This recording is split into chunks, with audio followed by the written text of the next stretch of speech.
Livro do Céu, volume 1, parágrafo do 42 em diante. Espírito de mortificação.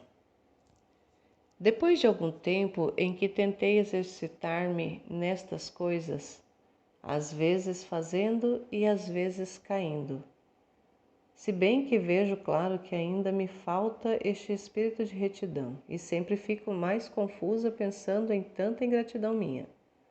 Jesus falou comigo e me fez entender a necessidade do espírito de mortificação.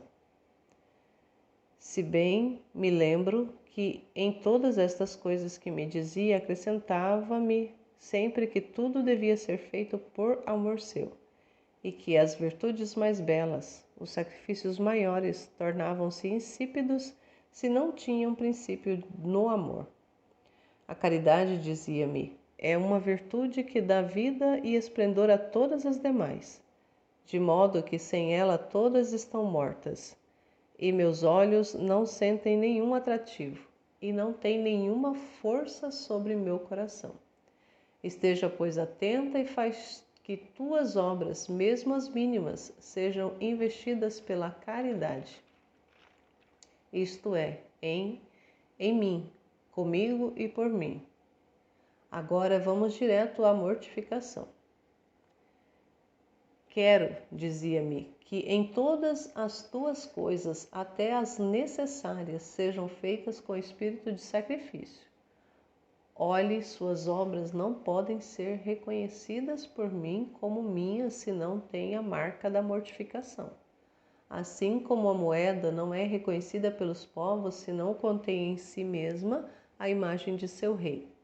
É desprezada e não tomada em conta. Assim é de suas obras. Se não tem o enxerto com minha cruz, não podem ter nenhum valor. Olha, agora não se trata de destruir as criaturas, mas a ti mesma, de te fazer morrer para viver somente em mim e de minha própria vida.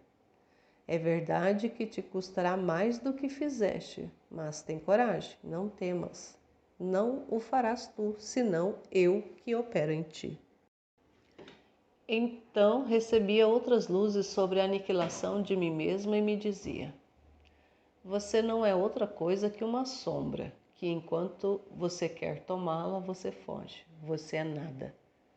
Eu me sentia tão aniquilada que teria querido me esconder no mais profundo abismo, mas me via impossibilitada para fazê-lo. Sentia tal vergonha que ficava muda. Enquanto estava neste reconhecimento do meu nada, ele me dizia: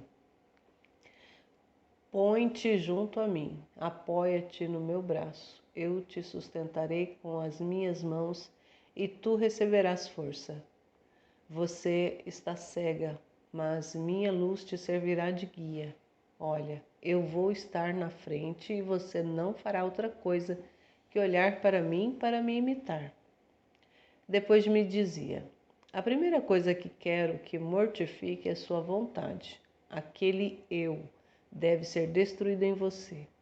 Quero que a tenha sacrificada como vítima ante mim, para fazer que de sua vontade e da minha se forme uma só. Não estás contente? Sim, Senhor, mas dá-me a graça, porque vejo que por mim nada posso.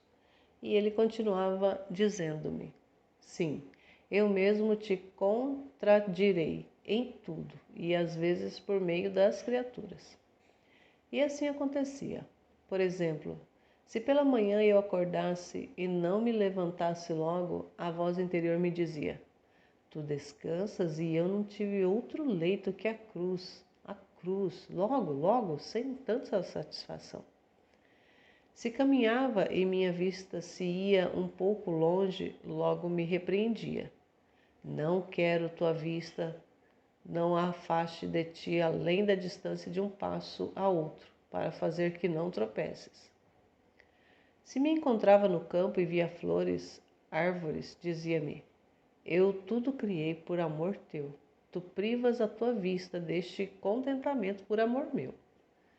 Mas, mesmo nas coisas mais inocentes e santas, como por exemplo os ornamentos dos altares, as procissões, dizia-me: não deves ter outro prazer senão em mim sozinho.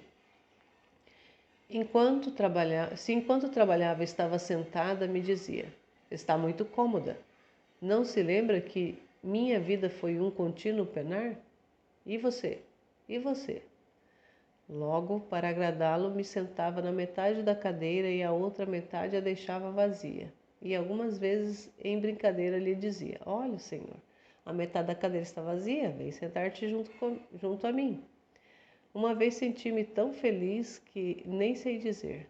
Algumas vezes que estava trabalhando com lentidão e desbotada, me dizia: logo, depressa, que o tempo que ganhará se apressando virá e a passá-lo junto comigo na oração. Às vezes ele mesmo me dizia quanto trabalho eu deveria fazer. Pedia que ele viesse me ajudar. Sim, sim, me respondia. Faremos isso juntos para que depois que você terminar ficaremos mais livres. E acontecia que em 1 hora ou 2 eu fazia o que tinha que fazer o dia todo. Então ia orar e me dava tantas luzes e me dizia tantas coisas que levaria muito tempo para dizê-las. Lembro-me de que, enquanto trabalhava sozinha, via que não alcançava o fio para concluir o trabalho e que teria que ir com a família para buscá-lo. Então me dirigia a ele e ele dizia: de que serve, meu amado, ter me ajudado, porque agora vejo que preciso ir à família e posso encontrar pessoas e elas me impedirão de voltar novamente. E então nossa conversa terminará. O quê? O quê? Ele me dizia. E você tem fé? Sim, pois não tema. Eu farei você terminar tudo. E assim sucedia, e logo eu me punha a rezar. Se a hora do almoço e eu comesse algo agradável, me repreendia internamente, dizendo: talvez você tenha esquecido que eu não tinha outro gosto além de sofrer por seu amor, e que você não deveria ter outro gosto além de se mortificar por meu amor. Deixe e coma o que não gosta. E eu imediatamente pegava e levava para a pessoa que ajudava no serviço. Ou então dizia que não queria mais, e muitas vezes passava quase em jejum, mas quando ia à oração, recebia tanta força e sentia tanta saciedade que me sentia enjoada de tudo mais. Outras vezes, para me contradizer, se eu não sentisse vontade de comer, ele me dizia: quero que você coma pelo meu amor. E enquanto a comia, se une ao corpo. Peça-me para unir meu amor à sua alma e todas as coisas serão santificadas. Em uma palavra, sem ir mais longe, mesmo nas menores coisas, tratava de fazer morrer minha vontade, para me fazer viver apenas para ele. Permitia que até o confessor me contradissesse, como por exemplo: eu tinha um grande desejo de receber a comunhão e durante todo o dia e noite não fiz nada além de me preparar.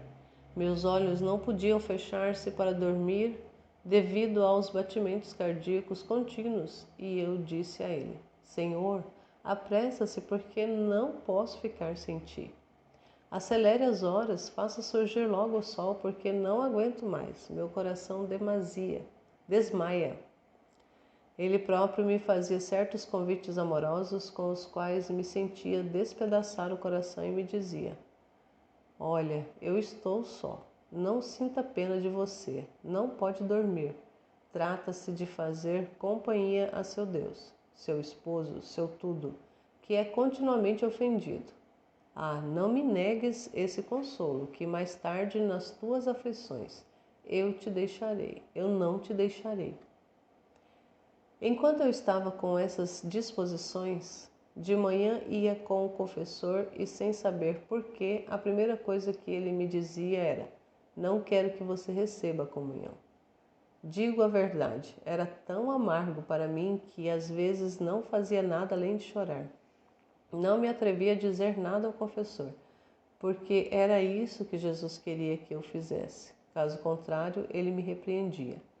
Mas ia ter com ele e dizia minha tristeza: ó meu bem, por isso a vigília que fizemos esta noite, que depois de tanto esperar e desejar, devia ficar privada de ti. Sei bem que devo obedecer, mas diga-me, posso estar sem ti? Que me darás a força? Quem me darás a força? Ademais, qual o valor de ir à igreja sem levar-te comigo? Eu não sei que fazer, mas tu podes remediar tudo. Enquanto assim desabafava, sentia vir um fogo junto a mim, entrar uma chama no coração e o sentia dentro de mim, e em seguida me dizia: acalma-te, acalma-te, eis-me aqui, estou já em teu coração. O que temos agora? Não se aflija mais. Eu mesmo te quero enxugar as lágrimas. Tens razão, tu não podes estar sem mim, não é verdade? Então eu ficava tão aniquilada em mim mesma por isso, e eu lhe dizia se não tinha sido boa, ele não teria colocado dessa maneira. E lhe pedia que ele não me deixasse mais, que sem ele eu não queria ficar. Depois dessas coisas, um dia após a comunhão, sentia o todo amor em mim, e que ele me amava tanto, que ficava maravilhada, porque me via tão má e sem corresponder. E dizia dentro de mim: pelo menos boa, pelo menos fora boa e lhe correspondera. Tenho medo de que me deixe. Esse medo de me deixar sempre tive e ainda tenho, e às vezes é muita a dor que sinto, que acho que a pena de morte seria menor. E se ele próprio não vier e me acalmar, não sei como ter paz. Entretanto, ele quer estreitar-se mais intimamente a mim, e enquanto assim que eu sentia dentro de mim, com uma voz interna me disse: meditação da paixão de Nosso Senhor. Minha amada, as coisas passadas foram apenas uma preparação. Agora eu quero vir a atos e para dispor seu coração para fazer o que eu quero de você, isto é, imitação da minha vida. Quero que você entre no imenso mar da minha paixão, e quando tiver compreendido bem a amargura das minhas penas, o amor com que as sofri, quem sou que tanto sofri, e quem és tu, criatura vil?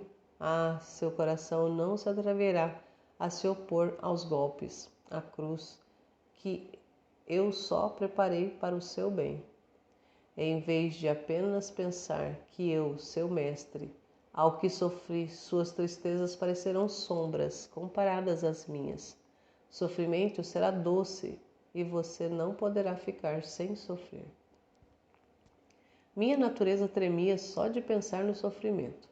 Pedi a ele para me dar força, porque sem ele eu teria usado seus próprios presentes para ofender o doador. Então comecei a meditar na paixão, e isso fez tanto bem à minha alma que acho que tudo o bem chegou a mim dessa fonte. Vi a paixão de Jesus Cristo como um imenso mar de luz, como os seus inúmeros raios.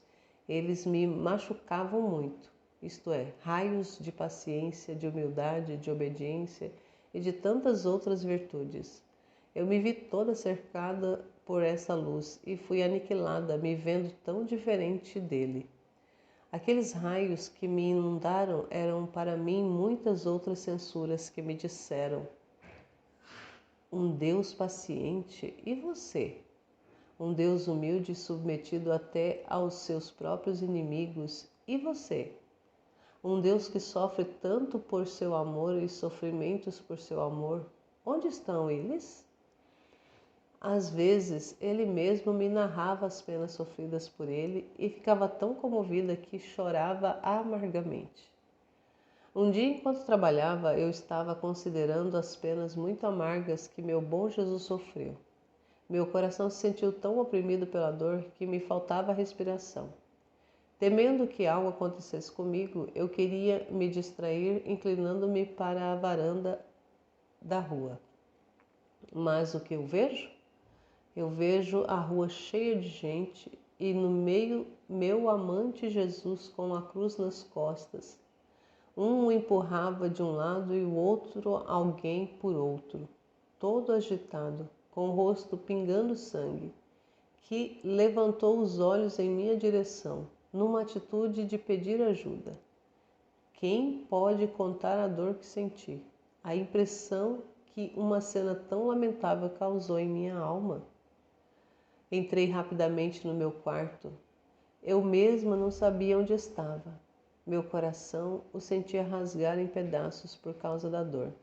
E chorando lhe dizia: Meu Jesus, se ao menos eu pudesse ajudar, te pudesse libertar desses lobos furiosos, aí eu gostaria ao menos de sofrer essas penas em seu lugar, para aliviar minha dor. Ah, meu bem, me dê o sofrimento, porque não é justo que tu sofras tanto e eu, pecadora, fique sem sofrer. Desejo de sofrer. Desde então, recordo que se concendiou em mim tanto desejo de sofrer que não se apagou até agora.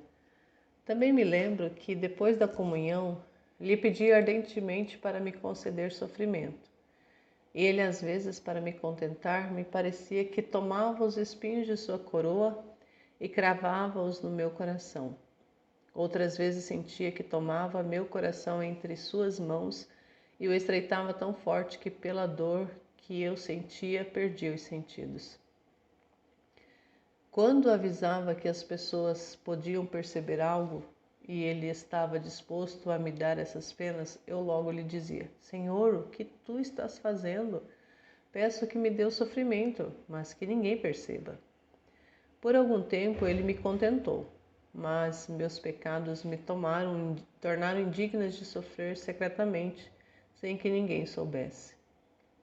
Lembro-me de muitas vezes após a comunhão, ele me dizia: Você não poderá realmente se assemelhar a mim, senão através de sofrimentos. Até agora eu estive ao seu lado. Agora quero deixá-la sozinha um pouco, sem me fazer sentir. Olha, até agora eu te levei de mãos dadas, ensinando e corrigindo você em tudo. E você não fez nada além de me seguir. Agora eu quero que você faça isso por si mesma, mas mais atenta do que antes, pensando que eu estou te olhando fixamente, mas sem me fazer sentir. E que quando eu me fizer sentir novamente, virei ou compensá-la se você tiver sido fiel a mim, ou puni-la se tiver sido ingrata. Fiquei tão chocada e abatida com esta notícia que lhe dizia: Senhor, meu tudo e minha vida, como poderei sobreviver sem ti? Quem me dará força? Como, depois de que fizeste deixar tudo de modo que eu sinto que não existe ninguém para mim, queres me deixar só e abandonada? Talvez tenha esquecido de quão ruim eu sou e que sem ti eu não posso fazer nada? E por essa recriminação, assumindo um aspecto mais sério, acrescentou: É que eu quero fazer você compreender bem quem você é. Olha, eu estou fazendo isso para o seu próprio bem. Não se entristeça. Quero preparar seu coração para receber as regras que lhe designei. Até agora eu te ajudei sensivelmente. Agora será menos sensível. Te farei você tocar com a mão seu nada. Te cimentarei bem na profunda humildade para poder construir sobre ti os muros mais altos. Assim que, em vez de afligir-se, deverias alegrar-se e me agradecer, porque quanto antes se faça passar pelo mar tempestuoso, quanto mais cedo você chegará a um porto seguro. Quanto mais duras as provas que te sujeitarei, tantas graças maiores eu te darei. Então, ânimo, ânimo, e depois logo virei. E quando ele me disse isso, ele desapareceu, ele pareceu me abençoar e foi embora. Quem pode dizer a dor que eu sentia, o vazio que deixava em meu interior, as lágrimas amargas que eu derramei? Porém, eu me resignei à sua santa vontade. Parecia que de longe lhe beijava a mão que me havia abençoado. dizia-lhe: adeus, ó esposo santo, adeus.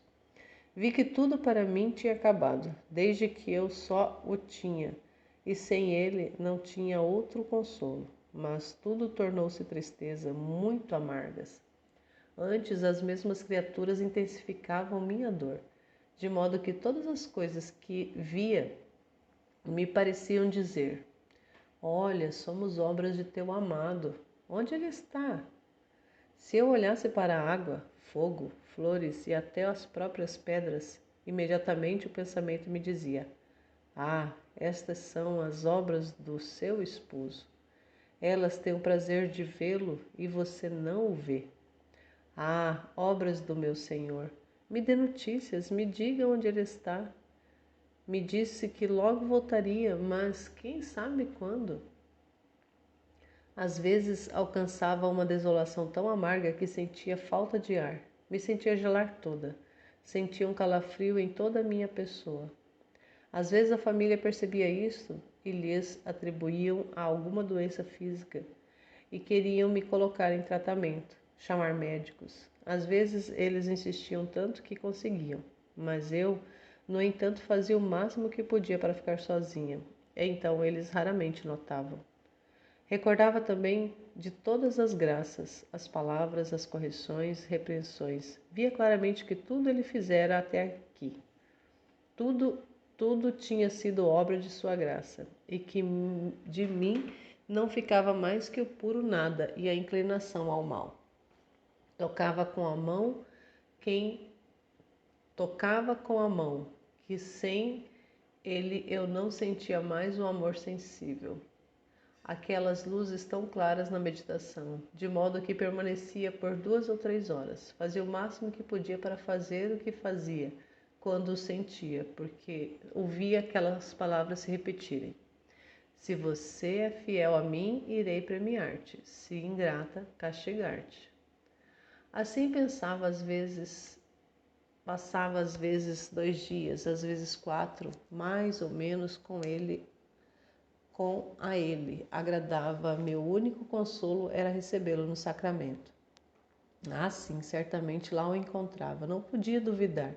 E lembro-me de que ele raramente não se fazia ouvir, porque eu tanto lhe pedia e importunava que me contentava, mas não amoroso e amável, senão severo.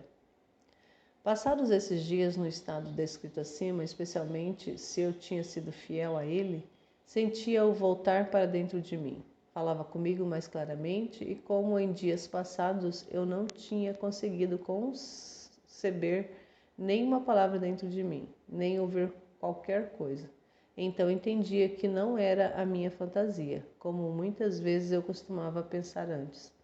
Até este momento, não dizia nada ao confessor ou a nenhuma outra alma vivente. Entretanto, fazia quanto podia para corresponder-lhe, porque senão ele me fazia tanta guerra que não teria paz.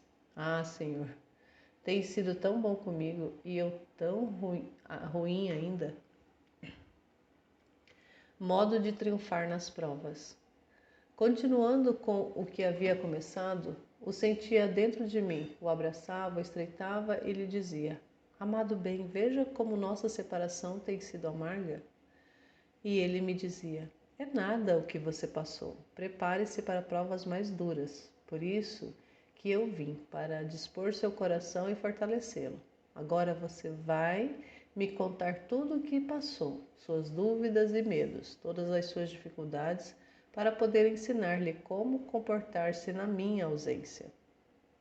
Então eu narrei minhas tristezas dizendo: Senhor, olha, sem ti eu não tenho conseguido fazer nada de bom. Fiz a meditação toda distraída, feia, tanto que não tinha espírito para oferecer a você. Na comunhão não pude passar horas inteiras como quando te sentia.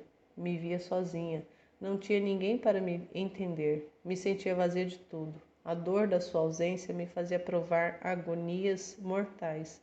Minha natureza queria ser despachada em breve para fugir daquela dor. Muito mais que me pareceu que eu não estava fazendo nada além de perder tempo, e o medo que ao voltar tu me castigarias por não ter sido fiel. Então eu não sabia o que fazer.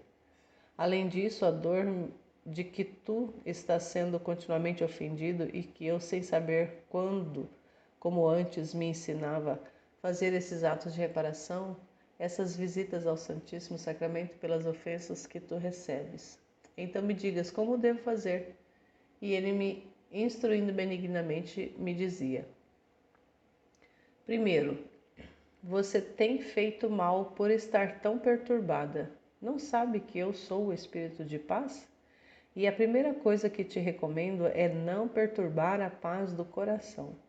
Quando em oração não pode se recolher, não quero que você pense sobre isso ou aquilo, como é ou não é, fazendo em ti mesma chamas de distração. Pelo contrário, quando você está nesse estado, a primeira coisa é que se humilhes, confessando-se merecedora dessas penas, pondo-se como humilde cordeiro nas mãos do carrasco, que enquanto o mata, lhe lambe as mãos. Então você, enquanto se vê espancada, abatida, sozinha, você se resignará às minhas santas disposições, me agradecerá de todo o coração, beijará a mão que te bate, reconhecendo-se indigna dessas dores. Então você me oferecerá aquelas amarguras, angústias e tédio, pedindo que eu aceite isso como sacrifício de louvor, de satisfação por sua culpa, de reparação pelas ofensas que me fazem. Ao fazer isso, sua oração se elevará diante do meu trono como incenso perfumado. Ferirá meu coração e atrairá novas graças e novos carismas para você. O demônio, vendo-te humilde e resignada, toda abismada em seu nada, não terá força para se aproximar. Eis que onde você pensou que estava perdendo, farás grandes aquisições. Segundo, em relação à comunhão, não quero que você se aflija com o que não sabe. Deves saber que é uma sombra das dores que sofri no Getsêmani. Como será quando eu te fizer participar dos flagelos, dos espinhos e dos cravos?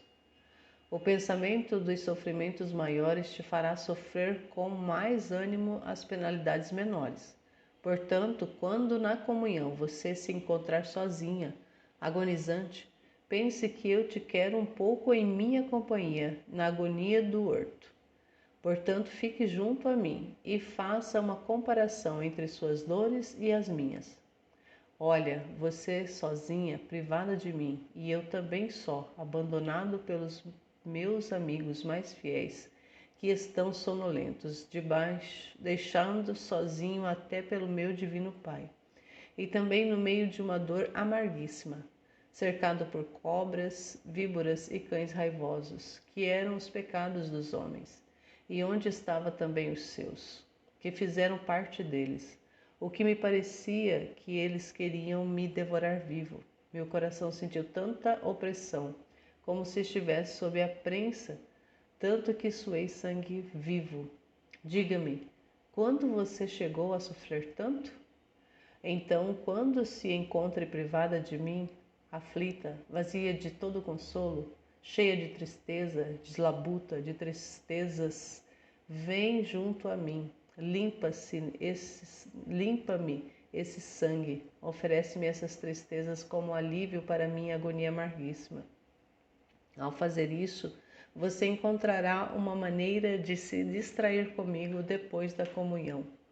Não que você não sofra, porque a dor mais amarga que posso dar às minhas queridas almas é privando-as de mim, mas você, pensando que com o sofrimento você me dá conforto, ficará satisfeita. Terceiro, em relação às visitas e atos de reparação, você deve saber que tudo o que fiz no decorrer de 33 anos, desde o nascimento até a morte, continuo no sacramento do altar. Por isso quero que me visite 33 vezes por dia, honrando todos os meus anos e unindo-se comigo ao sacramento, com minhas mesmas intenções, isto é, de reparação, de adoração. Isso você fará em todos os momentos do dia. O primeiro pensamento da manhã, imediatamente, volta diante do tabernáculo onde estou por seu amor e visite-me.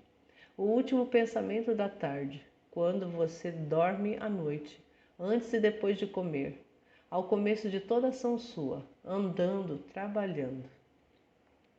Enquanto assim me dizia, me sentia toda confusa e sem saber se poderia alcançar fazê-lo.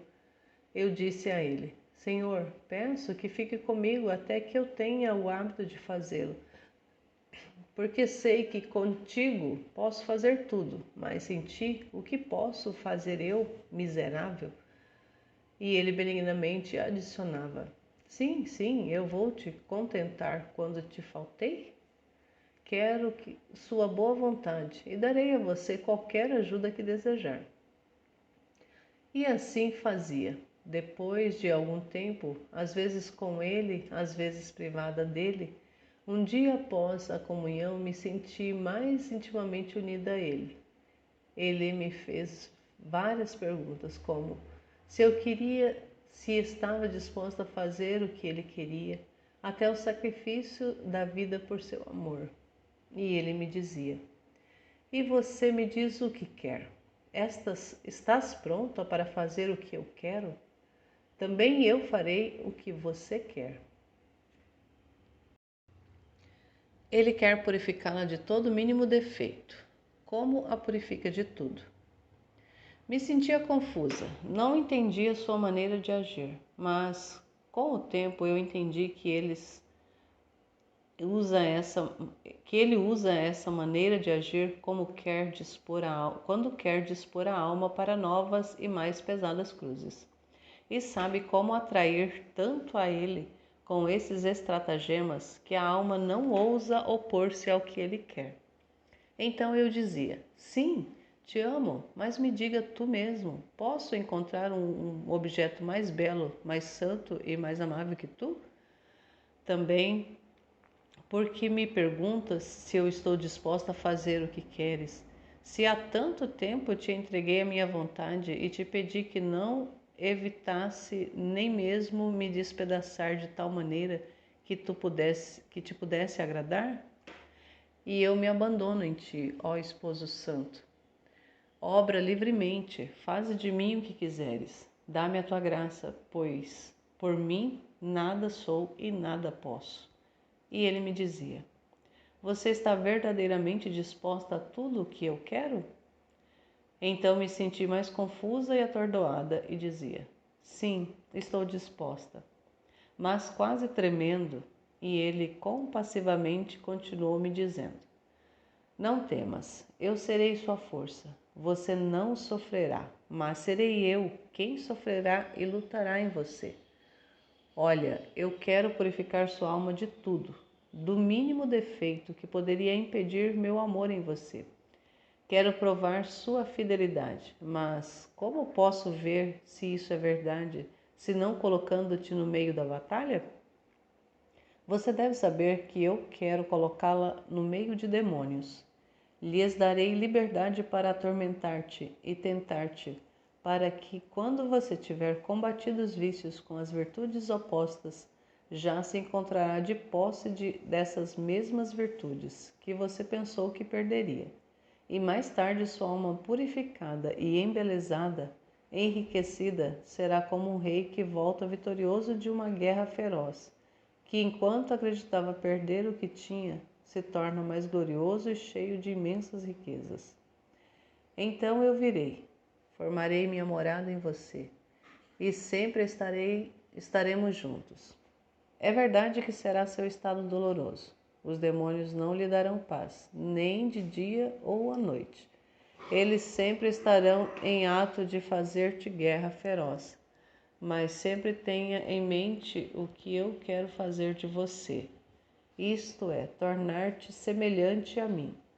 E você não será capaz de alcançá-lo, exceto através de muitas e grandes tribulações. E assim terás mais ânimo para suportar as penas. Quem pode dizer como fiquei assustada com este anúncio? Senti meu sangue gelar, arrepiando meu cabelo, e minha imaginação estava cheia de espectros negros que me pareciam que eles queriam me devorar viva. Pareceu-me que o Senhor, antes de me colocar neste estado doloroso, deu liberdade para tudo o que eu tinha que sofrer, e eu estava cercado por tudo isso. Então fui até ele e disse: Senhor, tem piedade de mim. Ah, não me deixe sozinha e abandonada. Eu vejo que há tanta raiva dos demônios que não deixarão de mim nem o pó. Como posso resistir a eles? Para ti, minha miséria é bem conhecida e quão ruim eu sou. Então, me dê uma grande graça para não ofendê-lo. Senhor meu, a dor que mais dilacera minha alma é ver que tu também deves me deixar. Ah, a quem poderei dizer uma palavra? Quem deve me ensinar? Mas que tua vontade sempre seja feita, e bendito teu santo querer. E ele gentilmente continuou a me dizer: Não te afliges tanto. Você deve saber que eu nunca vou permitir que você seja tentada além de suas forças. Se isso eu permito, é para seu bem. Eu nunca coloco almas em batalha para fazê-las perecer.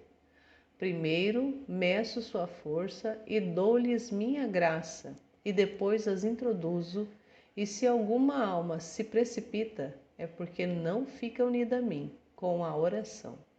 Não sentindo mais a sensibilidade do meu amor, vão implorando o amor das criaturas, enquanto somente eu posso satisfazer o coração humano.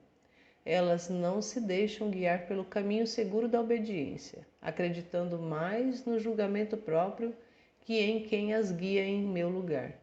Então, que maravilha se precipitam. Então, o que eu te recomendo é a oração. Embora você deva sofrer penas de morte, jamais deves negligenciar o que costuma fazer. E mais, quanto mais você se veja no precipício, tanto mais invocará a ajuda de quem pode libertar-te. Além disso, quero que você se coloque cegamente nas mãos do confessor, sem examinar o que lhe é dito. Você estará cercada pela escuridão e você será como alguém que não tem olhos e que precisa de uma mão para guiá-la. O olho para ti será a voz do confessor, que como a luz iluminará as trevas. A mão será a obediência, que será a guia e suporte para levá-la ao porto seguro. A última coisa que te recomendo é o valor. Quero que você corajosamente entre na batalha. A coisa que mais faz temer um exército inimigo é ver a coragem, a força, a maneira como desafiam as batalhas mais perigosas sem temer nada. Assim são os demônios. Eles não temem nada além de uma alma corajosa, toda apoiada em mim, que com um espírito forte vai no meio deles não para ser ferida, mas com a resolução de machucá-los e exterminá-los. Os demônios ficam assustados, apavorados e gostariam de fugir, mas não podem, porque vinculados à minha vontade são obrigados a permanecer para seu maior tormento. Assim que não tema a eles, que nada podem fazer sem o meu querer. E também, quando eu vir que você não pode resistir mais e está prestes a desfalecer, se for fiel a mim, imediatamente virei e colocarei todos em fuga, e te darei graça e fortaleza. Anime-se, anime-se.